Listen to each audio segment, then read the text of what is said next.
हम पर ऐसे भी आरोप लगाए जाते हैं कि हम राज्यों को परेशान करते हैं। आदरणीय सभापति जी, मैं लंबे अरसे तक राज्य का मुख्यमंत्री रह करके आया हूं। फेडरलिज्म का क्या महत्व होता है वो भली भांति समझता हूं, उसको जी करके आया हूं और इसलिए हमने कोऑपरेटिव कॉम्पिटिटिव फेडरलिज्म पर बल दिया है। आओ हम पर्दा करें, हम आगे बढ़े, हम सहयोग करें, हम आगे बढ़े, उस दिशा में हम चले हैं। हमने हमारी नीतियों में नेशनल प्रोग्रेस का भी ध्यान रखा है और रीजनल एस्पिरेशन को भी एड्रेस किया है।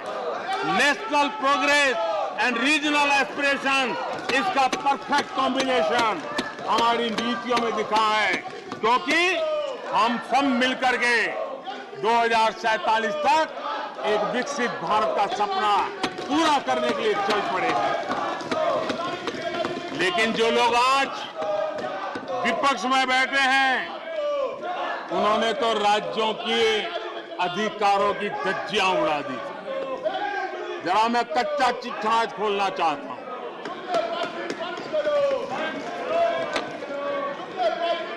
जरा इतिहास उठा करके देख लीजिए, वो कौन पार्टी थी, वो लोग कौन सत्ता में बैठे थे जिन्होंने आर्टिकल 356 का सबसे ज्यादा दुरुपयोग किया।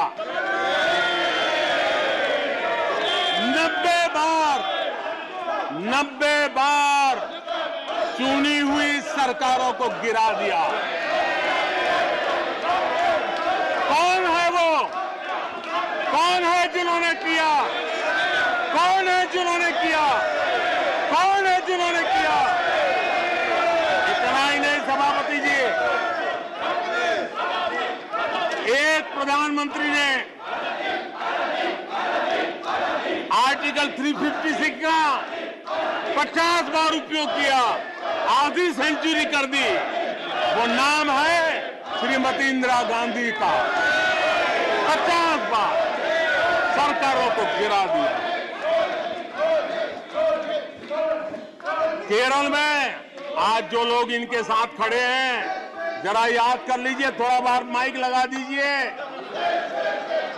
केरल में वामपंथी सरकार चुनी गई, जिसे पंडित नेहरू पसंद नहीं करते थे।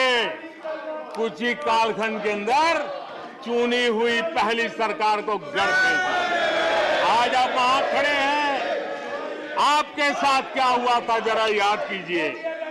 आदरणीय सभापति जी, जरा डीएमके के मित्रों को भी बताता हूं, तमिलनाडु में एमजीआर और करुणानिधि जैसे दिग्गजों की सरकारें, उन सरकारों को भी इन्हीं कांग्रेस वालों ने बर्खास्त कर दिया। एमजीआर की आत्मा देखती होगी आप कहां खड़े हो। यहां पर पीछे बैठे हैं इस सदन के वरिष्ठ सदस्य और जिनको मैं हमेशा एक आदरणीय नेता मानता हूं, श्रीमान शरद पवार जी। 1980 में शरद पवार जी का आयु 35-40 साल की थी। एक नौजवान मुख्यमंत्री महाराष्ट्र की सेवा करने के लिए निकला था, उनकी सरकार को भी गिरा दिया गया और आज वो वहां है।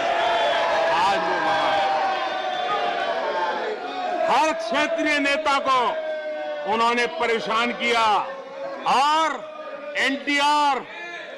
एनटीआर के साथ क्या किया।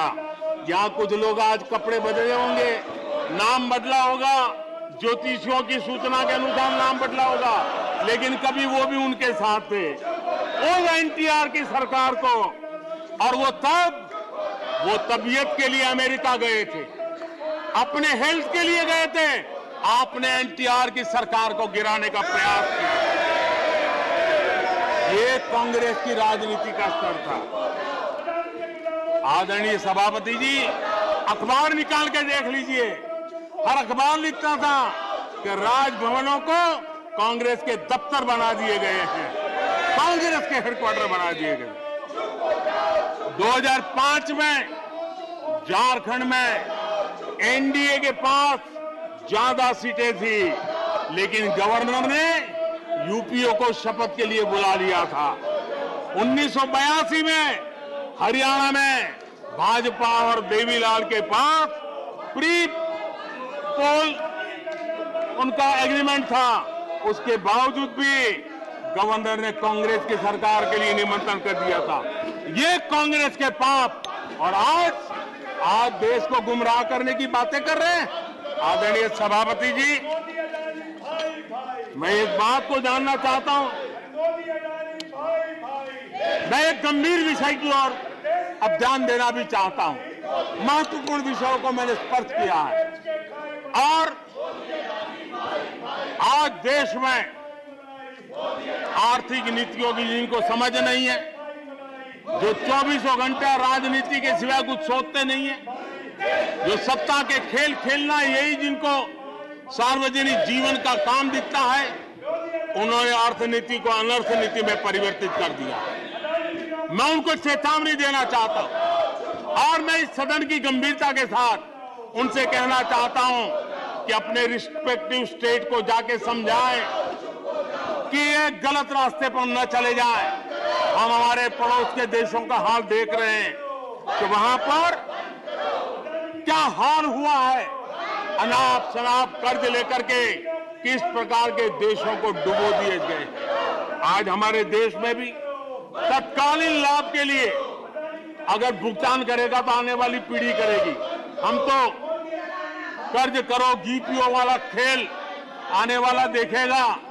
ये कुछ राज्यों ने अपनाया है, वो उनका तो तबाह कर देंगे, देश को भी बर्बाद कर देंगे। अब देश अब कर्ज के तले दबते जा रहे हैं। ये देश आज दुनिया में उनको कर्ज देने के लिए कोई तैयार नहीं है। ये मुसीबतों से गुजर रहे हैं। मैं राजनीतिक वैचारिक मतभेद हो सकते हैं, दलों के विषय में एक दूसरे के प्रति टीका टिप्पणी हो सकती है, लेकिन देश की आर्थिक सेहत के साथ खिलवाड़ मत कीजिए। आर्थिक सेहत के साथ खिलवाड़ मत कीजिए।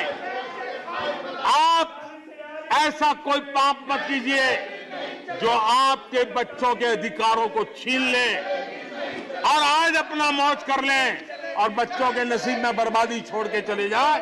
ऐसा करके न जाए।